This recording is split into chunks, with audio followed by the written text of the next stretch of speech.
Amadou Ba, député membre du groupe parlementaire PASTEF les Patriotes, a proposé une loi d'interprétation de la loi d'amnistie numéro 2024-09 du 13 mars 2024.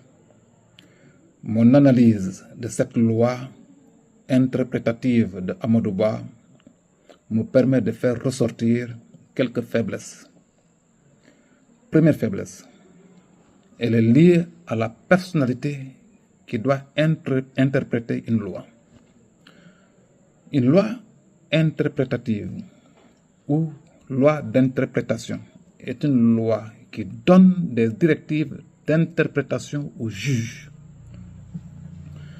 Donc, cela signifie que le domaine d'interprétation des lois revient à la justice et non aux députés ou à l'Assemblée nationale. Si l'Assemblée nationale considère qu'une loi est ambiguë, incomprise ou bien erronée, son rôle est de modifier un ou des articles ou de l'abroger ou d'abroger cette loi-là ou de révoquer, c'est-à-dire procéder à l'annulation purement et simplement de cette loi ambiguë. Voilà. L'autre faiblesse, la deuxième, elle est liée au principe de la non-rétroactivité d'une loi plus sévère. La loi pénale plus sévère s'oppose à ce qu'une loi nouvelle abroge rétroactivement une loi d'amnistie. C'est-à-dire, nous avons un principe constitutionnel qui est lié aux lois pénales qui doivent être de rigueur. En France, l'article 112.1 du Code pénal stipule sont seuls punissables les faits constitutifs d'une infraction à la date à laquelle ils ont été commis.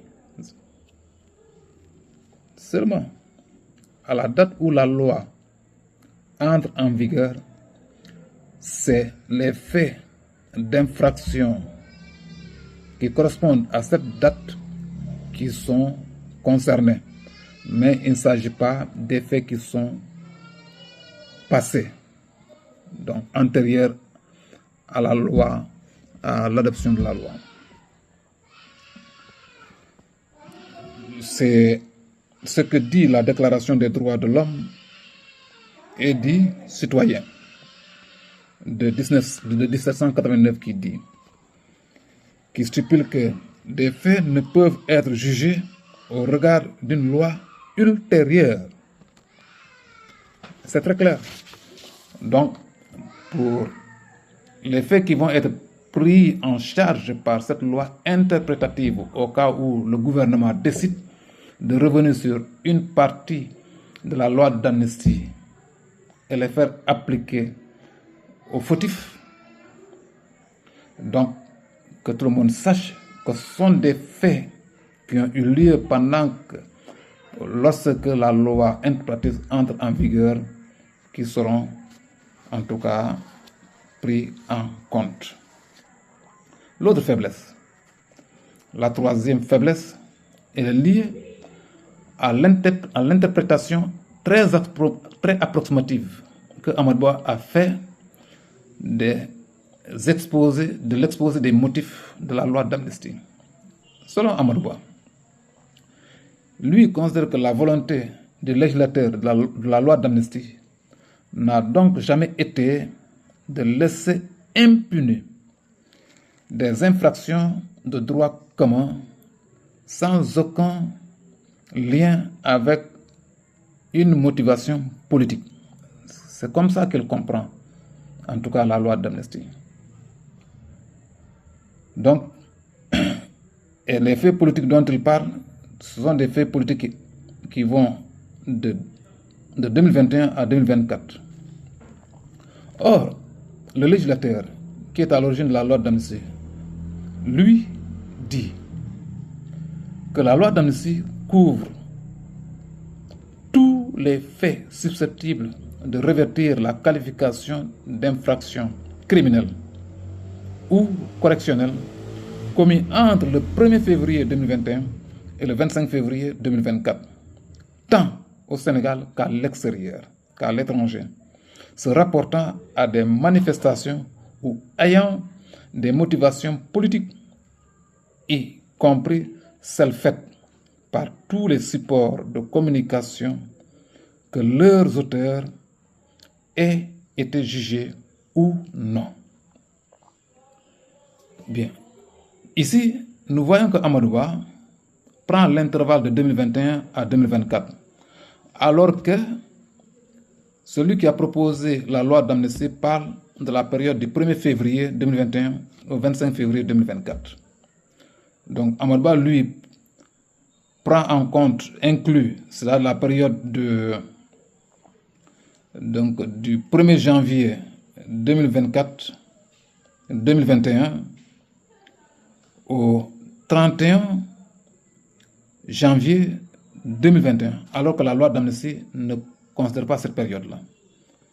Amadou Ba inclut aussi la période du 26 février 2024 au 31 février 2024, alors que la loi d'amnistie ne parle pas des faits qui se sont déroulés en cette période. Donc, première mauvaise interprétation.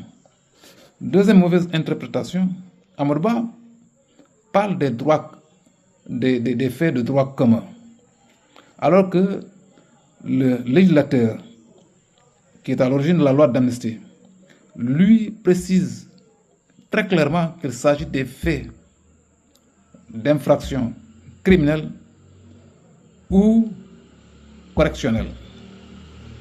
Ici, les Sénégalais comprennent lisiblement, plus facilement, les termes utilisés par le législateur, parce que tout le monde connaît les faits criminels ou les faits correctionnels, alors que quelqu'un qui n'a pas fait le droit, il est difficile pour lui de comprendre ce que signifie des faits de droit commun.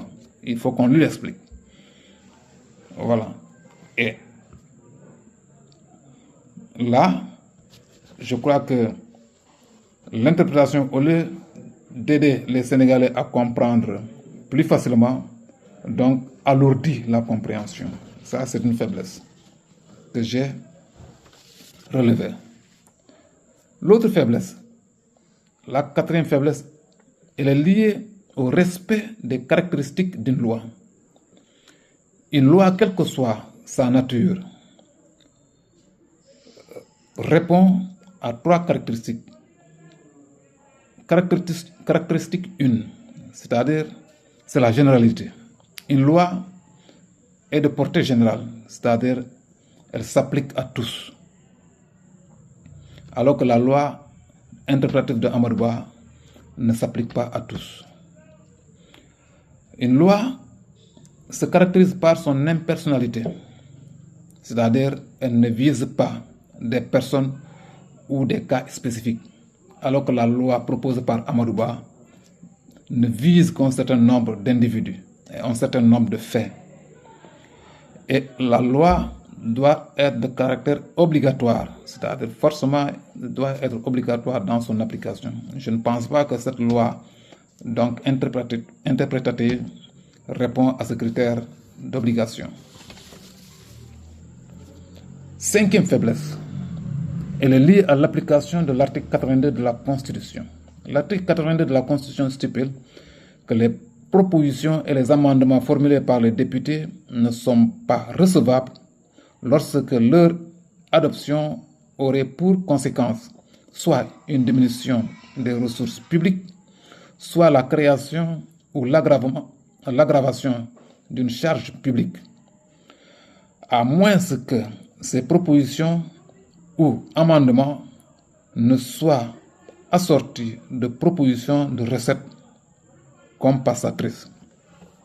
Tout le monde sait que cette loi d'interprétation, si elle doit amener à ce que la loi d'amnistie soit mise de côté, il y aura des frais